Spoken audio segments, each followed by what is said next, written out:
morning, everybody. I'm very pleased to give you my presentation this morning. Thank you. About economizing mooring and guiding constructions at lock approaches.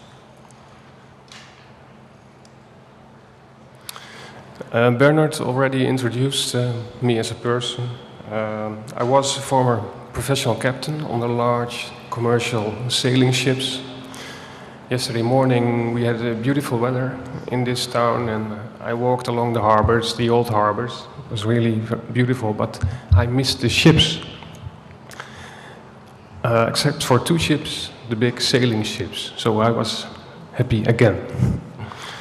Also I'm teaching at a university in Delft at the Division of Ports and Waterways. And as Bernard told you before, I'm also a member of Income. We had our meeting last Monday. Introduction for the subject. Economizing the mooring and guiding constructions. First I will tell you a bit about the occasion of this topic at the Rijkswaterstaat. Secondly, I'll give you some examples of these constructions. And I will show you, so to say, the classic design of mooring and guiding constructions in the Netherlands at locks. Then I will show you some alternatives which meet up with this economizing. And I will show you how the Marin Institute in the Netherlands executed its research. And finally, I will show you the results and how we will implement them in the Dutch guidelines for waterways. Maybe some of you know them. They are used in the Netherlands, of course, but also in many other countries. The occasion for the research. First of all, the Rijkswaterstaat, my employer, maintains the waterways in the Netherlands, approximately 7,500 kilometers, 281 bridges and 48 locks. So Rijkswaterstaat had to deal with cuts in maintenance budget. And this is why we had to economize our mooring and guiding constructions. And I will show you in the next slides that we are talking about huge constructions in our country. Here you have an example along the river Maas, or Meus. It's, if I'm not mistaken, the entrance of our new canal in the Netherlands, which was named after our queen Maxima. And Maxima is originally from Argentina, as you all know. You can see a quite long construction, and in this case it's a floating one. An ongoing construction which exists of dolphins and cross beams. This is the cross section of a floating mooring construction. The picture was taken from the guidelines, the Dutch guidelines for waterways. And at the left side, the construction is meant for mooring along one side. And at the right side, you can moor at both sides. So in that case, you have to deal with two locks. This is a quite important picture, also taken from the Dutch guidelines. And it's showing the classic design in the Netherlands. The ongoing construction you can see at the bottom. And this is what we call the mooring part. It exists of the line-up area. That's where the vessels lay if they are next in turn to be operated in the lock, which is right there. These are the doors. And the second part is the waiting area, if they have to wait another turn. Then the construction continues, and this is what we call the funnel. And this is for guiding the ships into the locks. And please note that the last part, about 3 meters, are straight connected to the lock. So here is another example of the very long constructions in the Netherlands, in the southwest part. Altogether, they exist of about 10 kilometers, so you can imagine it is sense to see if we can come to some reduction. If you see that the very long mooring parts, they can be explained from historical point of view. We had, in the back days, we had ships that were towed by small tugboats. So you need a big length to stop them before they enter the lock. And this is why they are that long. And this picture is it's the one from the Krammersluizen. So, at the Rijkswaterstaat, we were looking for reduction of these constructions, of course. As I told you before, 10 kilometers is quite something. The first research was carried out by engineer Mr. Jolko Brolsma, honorary member of PIANC. Maybe you know him. He studied and gave some alternatives whereby the funnel and the line-up area were no longer connected. And I will show you that in the next slide. So at the left side, this is more the classical design, what we have nowadays. And at the right side, you see one of the alternatives Jolko Brolsma developed. And you can see clearly there is no longer a connection between the mooring area and the funnel leading into the lock.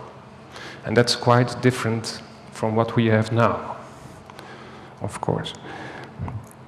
Here's another example which Jolko Brolsma developed. Again, no connection between funnel and mooring area, and also solitary piles for the waiting area instead of an ongoing construction.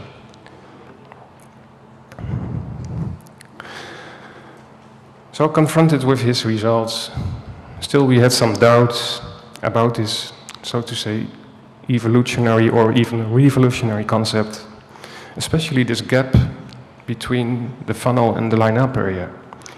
And our main concern was the safety and ease of vessels, push convoys and smaller motor vessels without bow steering in side wind situations.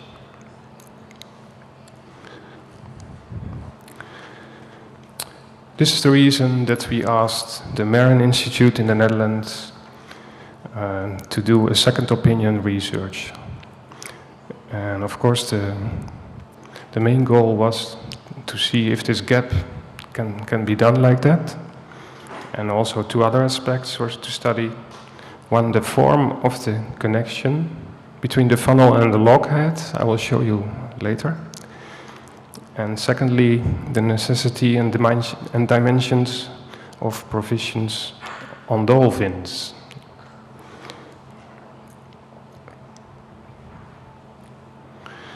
So how did Marin execute this task? They focused on two vessel types, the push convoys, consisting of 1 or 2 European barges, and smaller motor vessels, both without bow steering. Marin made a statistical analysis of the passage of those types of 2 locks during side wind. And one is the Beatrix locks, and this is because an extra lock is commissioned now for being built in the Netherlands. Second one was the Krammer locks, and this is because there is more stronger wind in this area for having a good comparison. Beside this statistical analysis, Marin also made an analysis by questionnaires, interviewing skippers, and having a workshop to discuss the alternatives for design. Well, I have some major conclusions from the Marin research. The main one is that this connection between funnel and line-up area is not needed at low traffic situations. And for the Netherlands, this is low when there is less than 10,000 vessels annually passing the lock. So in other words, there is still a need for a connection if we have more than 10,000 vessels each year passing. And the main advantage is the optimal use of the lock in terms of capacity and also safety and ease in the lock approach. Because the vessels, if they have to wait, will sooner more before entering the lock, and this keeps the approach free from vessels, so other ones can pass easier. And secondly, at strong side wind conditions, vessels don't have to lay on the lee side of the harbor, but can just moor at the mooring construction.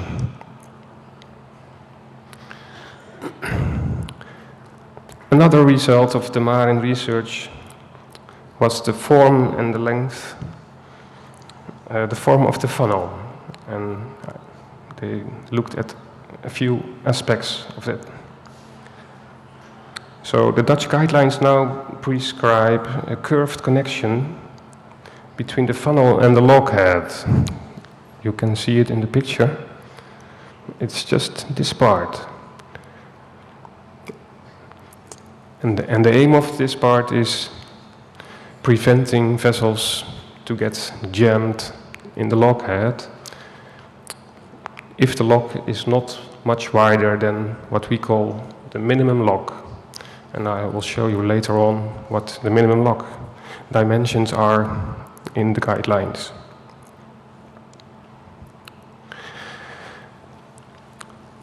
Well, for this special construction, Marin developed an alternative by giving more length.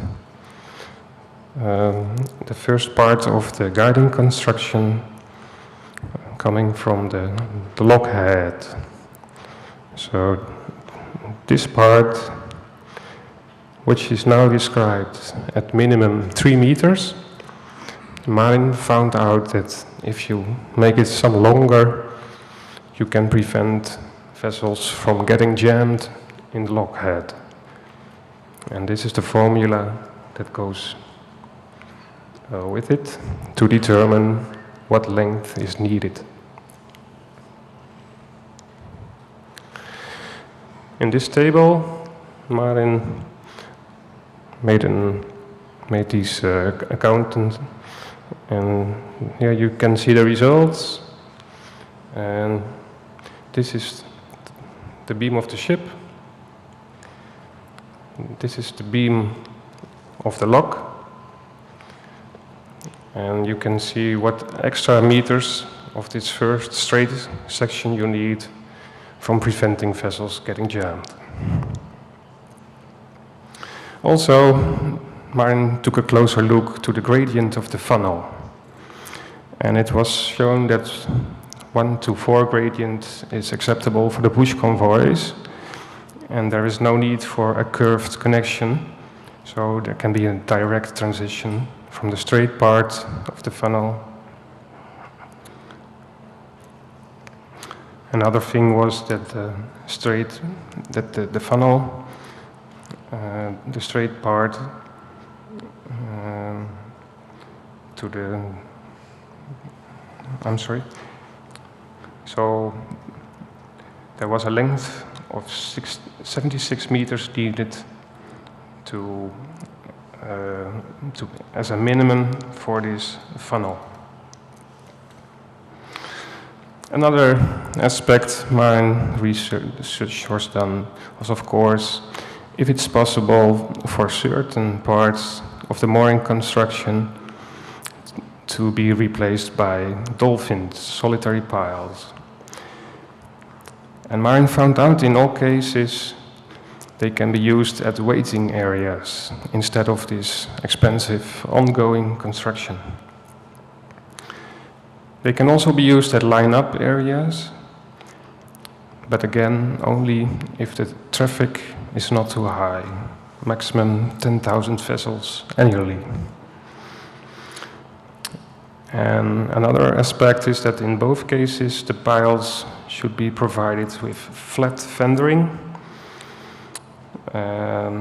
of more than 60 centimeters of width to assure that the vessels always touch this flat fendering with one or more ribs, so the vessel will not be harmed, will not be pushed inside. So this is a picture of the type of dolphins that is needed. And you see, of course, the flat fendering at the side.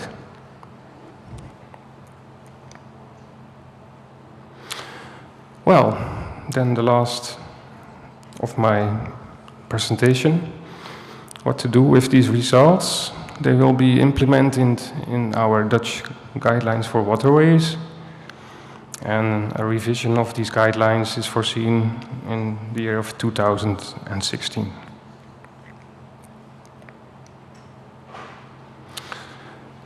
So last, some references.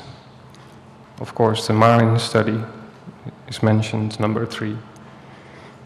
The guidelines, the Dutch guidelines for waterways, they can be downloaded from the internet, also in the English. And the research done by Joko Brolsma in 2011. Okay, thank you for your attention.